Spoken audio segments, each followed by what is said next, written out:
Very good morning, all the students of 7th standard, and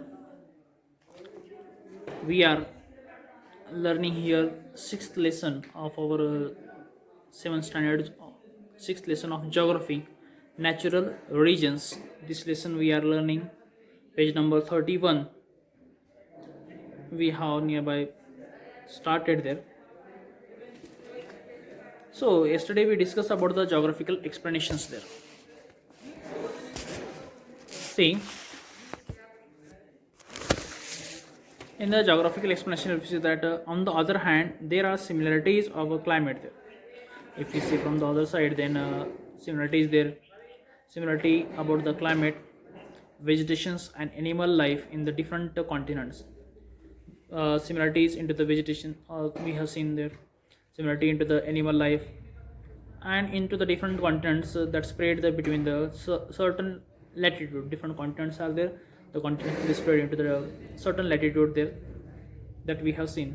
These similarities stand out as the distinctive features of these regions. So these similarities they stand as a distinctive or as an important feature of that region or the area there. As these regions stands out on the basis of natural factors.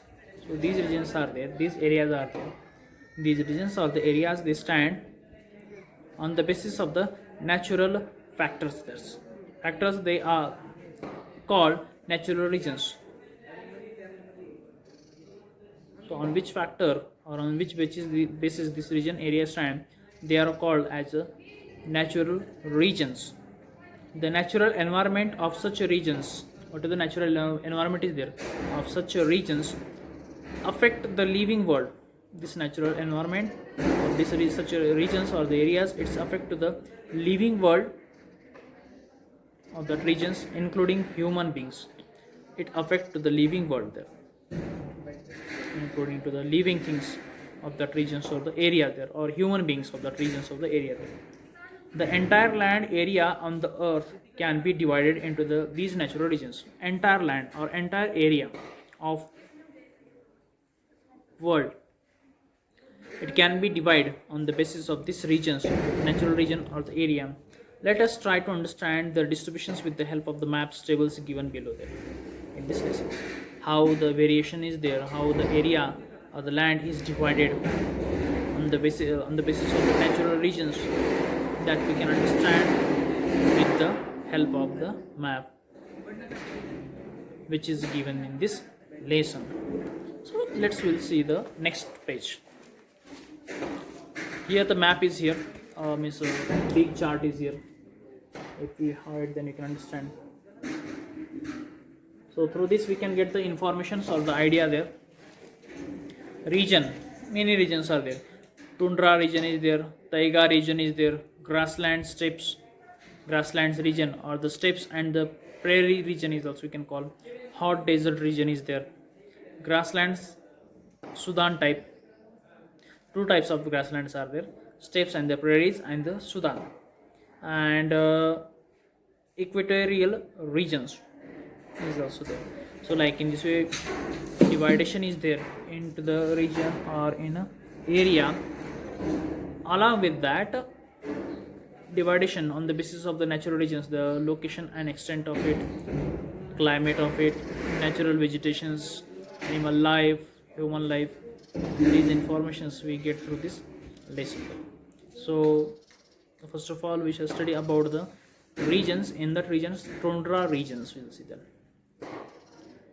Tundra regions, location and extent of these regions, it is important, you should be understand, you should read out. Location and the extent of the tundra regions, in which region or the area, in which latitude longitude this region in the area is mostly located. This region or the area location between the 65 to the 90-degree parallels there on the map on the globe. You see that this region of the area, it's located between the 65 to the 90-degree parallel there. Means polar regions are only between the 65 to the 90-degree parallel. In that region, this region of tundra regions is located there area or the country, in which region or the area mostly if you see that Greenland. In this country mostly we can see that tundra region, Greenland, North Canada, North Europe and North Asia. North Canada, North Europe, North Asia and Greenland. In this region, the tundra region is located and it's extended. Climate, main summer temperatures is 10 degrees Celsius. Main summer temperature, remember one thing, that a summer temperature, it is highlighting here. Summer temperature, in our side if you see the same summer temperature, it is more than 40 degrees Celsius, 40 between the 45 or sometimes it will be reach up to the 48 50 degrees Celsius, but it is minimum above the 40 degrees Celsius. Our side is summer temperature. And in winter, if you see particularly of Udgir, winter temperature is above the 10 degrees. It will be in a winter season, if you see that the temperature is in winter between the 15 to 20 or 25, then we feel this much cold. But the summer temperature in that region is 10 degrees Celsius. Variation is there. But think that if this type of temperature is in summer, then what kind of temperature is there in the winter? Main winter temperature approximately minus 20 to 30 degrees Celsius. Minus 20 to minus 30 degrees Celsius. In winter, approximately nearby minus 20 to minus 30 degrees Celsius winter temperature is there. Means too much snowy region is there in that region or the area. Snow is there. Even you can't drink the water also. Water you will also not get to drink. What are the water sources are there? They are converted into the ice or into the snow. So winter temperature is approximately nearby minus 20 to minus 30 degrees Celsius. Main annual rainfall 25 to 300 millimeter. Annual rainfall is also less there because the temperature is always minus. It is in minus, so less trees are there. Forest region is also less there. Rainfall is also less, 25 to the 300 millimeter rainfall is there, and very good climate is very extreme, it is very good. Next, what is there? Natural vegetations. What kind of vegetations we see mostly there? Short-lived vegetal life. That whatever the trees are there, their life is short there because throughout the years this region or the area it is covered with ice or it's covered with snow, so trees cannot grow in a proper way. Their life period or the span is very short there. Short grasses are there. What is the grass is there? That grass is very short, not that much tall there. Because of ice, they not grow properly. Small shrubs we see that, and the flowers also we can see in that region. So in the summer only hardly there. Lichens or the moss, such type of lichens, moss, this type of mostly the trees we see there in that regions. Animal life. What kind of animals mostly we see there? Caribou. In a Discovery, if you are watching Discovery channel, then we will see mostly in the Discovery also we get this. Caribou we see there. Reindeers also we can see in this region, in the tundra regions there. Polar bears are also there. Important features of this region, that is a polar bear in the snowy regions there. Foxes also we see in the polar regions there. Walrus and the seals into the sea. Seals, they are there. Mostly they are into the sea or in the water. Seal. Animals with a soft, thick fur. And what are the animals we see mostly? They are with the soft and thick fur. They have the big fur on them. Due to that, they protect properly from the cold. Even the polar bears also there. All the foxes are also there. They have big fur on them, so they do not feel the cold there. Furry skin is there. Human life. Hunting and fisheries. How the human life is there? Most of the people, they depend on the hunting and they depend on the fisheries there. Fishing activities there.